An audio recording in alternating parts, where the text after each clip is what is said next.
Introduction. In this second volume of Wisdom from the Greater Community, you will take another great step towards learning what knowledge and wisdom mean in the larger arena of life that is called the Greater Community. This will bring you to a new beginning and a new threshold, a beginning and a threshold that were never available before to humanity. Humanity is now at the threshold of the Greater Community, of which it has always been a part. Now humanity has an opportunity to learn its true heritage, the nature of its evolution, and its greater challenge and promise of life within a larger arena that contains intelligent life in uncountable forms and expressions. You are here at this new beginning. This is no accident. You were sent here for this purpose. This is the meaning of your being here. The world's emergence into the Greater Community is the context within which you can fully experience and learn to express the nature of your greater purpose and your greater identity. Humanity is emerging into the Greater Community. Greater community forces are in the world today. This is the reality in which you now live, and for this you will need a greater knowledge and a greater wisdom. You already possess this knowledge within you, for the Creator has endowed you with the knowing mind, which you will need to experience and to call upon increasingly as the revelation of your real purpose and the meaning of your existence here unfolds step by step. In this second volume of Wisdom from the Greater Community, we introduce to you new thresholds of learning, new arenas of application, and a greater opportunity to experience the reality of knowledge and the importance of its expression and contribution in the world.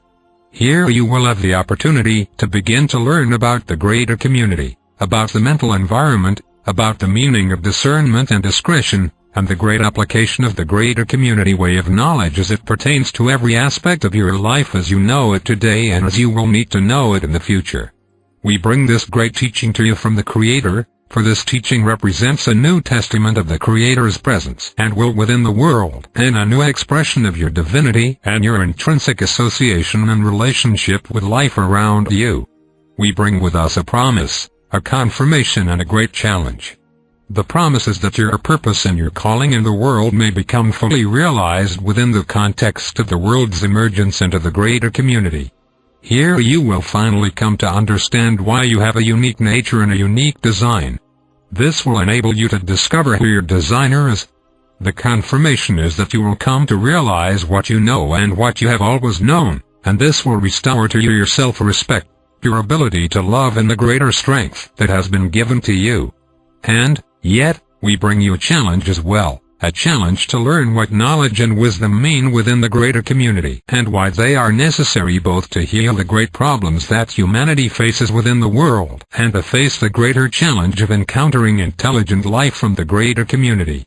Come with us, then. Come to receive and come to give. Come to learn and come with the willingness to experience and to explore with an open mind. The Greater Community way of knowledge is not here to fulfill the past or even to explain the past. It is here to bring you into the present and to prepare you for the future. This is why you have come into the world, and this will give meaning and direction to all that you have done thus far. The Greater Community way of knowledge will give you a new foundation to fully realize why you are here and who sent you. To move towards realizing the real depth and purpose of your life, you must move away from ambition. Ambition. It is wonderful to attain personal goals and to acquire things. It is wonderful, but only for a short time. Securing these things carries with it a great price, part of which you pay at the outset and part of which you pay later. The price can be quantified in terms of strain, dishonesty, desire, greed, or other such problems and errors that can accompany the attainment of any goal, even if it is a worthwhile one. But the greatest price of personal goals and acquisitions is that they disengage you from knowledge within yourself. Here your preoccupations override your true determination, your true inclinations and your inner voice, which is speaking to you throughout the day to help guide and protect you and to counsel you in matters great and small. It is wonderful to have that moment of accomplishment when you say to yourself, I set out to do this thing and I did it. But how long does that moment last? And what does it bring with it? Is it not followed by the anxiety of how that acquisition or accomplishment will be protected or expanded? Does it not bring an emptiness that makes you feel that you must establish a new goal, a new place to reach, something new to strive for? Your success here is very brief and is quickly replaced by new questions and new anxieties. Yes, you may have great encouragement from the world, and many people may applaud your achievements, but how long does the pleasure of this last? Only a few moments, surely. And is it a pleasure to swell with pride when others are acknowledging you for your great endeavors? Is it a pleasure to receive compliments when your own internal questioning and needs have not yet been fulfilled?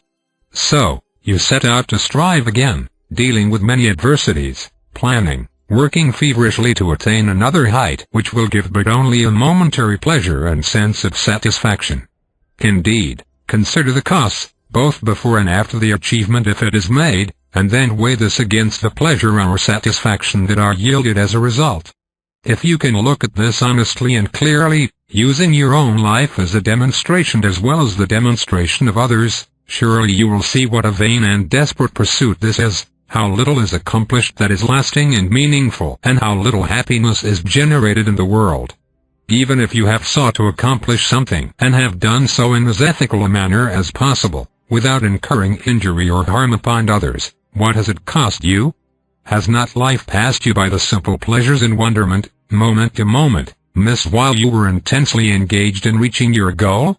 And while you are now attempting to reach your next goal, are you not painfully aware that you are missing something? Are you not painfully aware that perhaps this latest pursuit is really not worth it?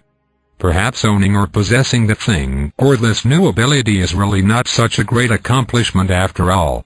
You must consider these questions, and consider them you will, especially at times of disappointment, and especially when success, if it is achieved, is followed by emptiness and fearful questioning. What should I do now? What is left for me? Indeed, if the goal was not achieved, you were left to question yourself. At first, perhaps, you will question your value or the value of others with whom you were involved. But if you are honest, you will come to question your own priorities and your own motivations. What led you to initiate this pursuit? What has kept you going? Is it really valuable? Is it really what you have come here to do? These fundamental questions are answered by an experience that at the very outset can be quite painful, as it is painful at times to touch upon something that has been waiting for you for oh so long. But the pain of this is quickly replaced by greater insight and a realignment within yourself once you have hit upon an essential truth. These experiences are the result of moments of introspection often begun by grave disappointment and carried out in times of reappraisal.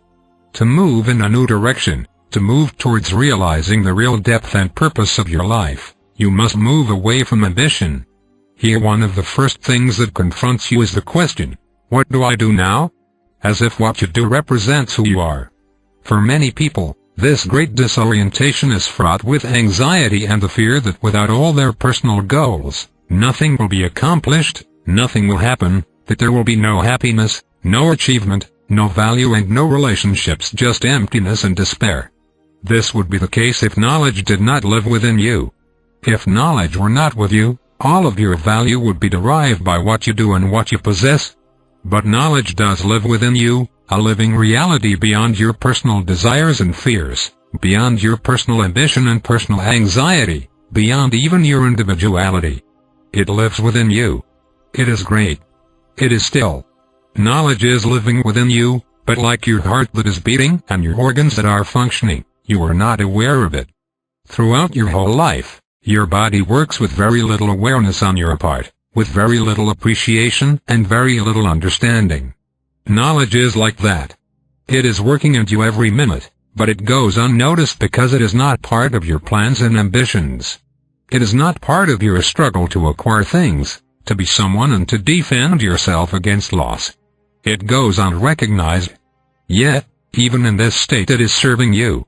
Though most of its service goes unheeded, it is still protecting you, and at times it will override even your personal prerogatives in order to save you from a great calamity.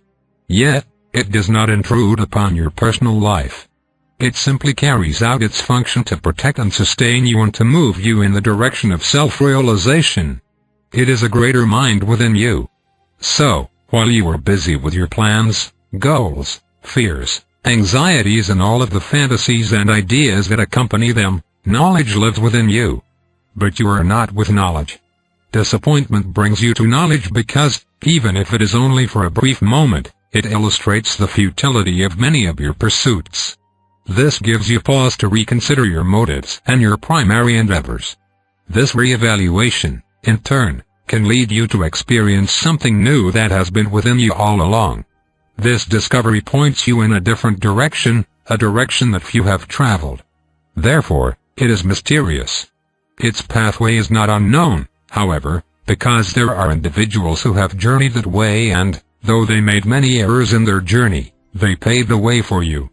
To move in this direction, ambition cannot go with you because at first you will not know where you are going, what you will do or even why you are doing it.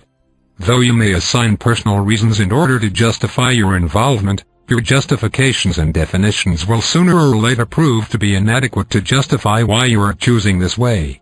In choosing the way of knowledge you enter into the mystery. In choosing the way of ambition you follow the ambitions of others.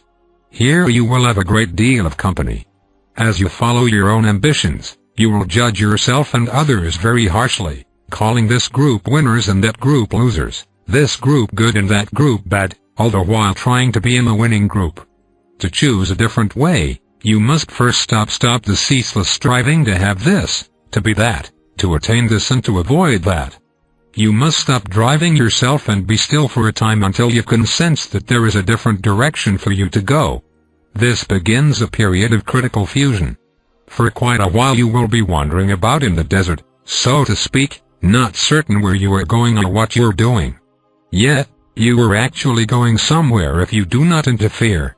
The true way is not the way of personal ambition, so it defies definition. Everyone who has traveled this way has gone through a period of wandering about, bumping into things, uncertain of where they are going and why they are going there. Nobody can map this part of the journey.